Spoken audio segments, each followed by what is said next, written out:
How our words should be said. Gentle sighs every one.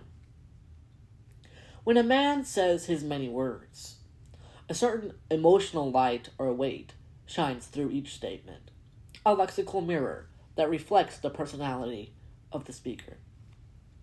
During a conversation, the intellectual content always maintains a particular standard, and those that attempt to raise or elevate it in its content of vocabulary improve the discourse.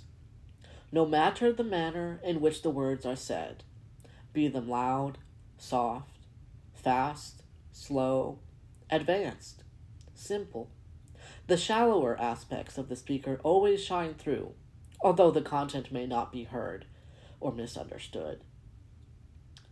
Muteness in younger years is also common, and the unnaturalness of this phenomenon usually is plain to see and observe.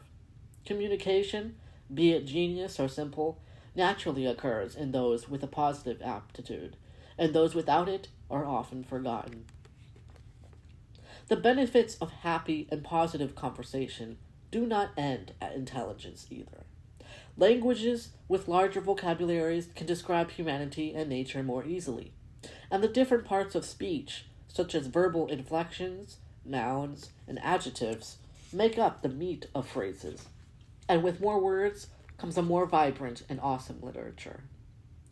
Animal populations that suffer greatly with common muteness are disabled and crippled by silence, and thus live short, misunderstood, violent lives, hampered by misty, foggy intellectual darkness.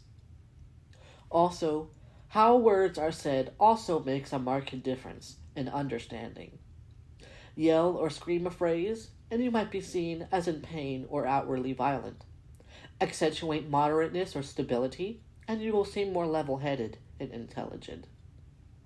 It is imperative that a species strives to keep discourse and its different many flavors at this latter, more peaceful level. Otherwise, the louder, more violent speakers and bullies hog and dominate the conversation. The spoken word lasts longer in those who try to speak with moderation in mind, keeping a congeniality and empathy towards the other man or audience.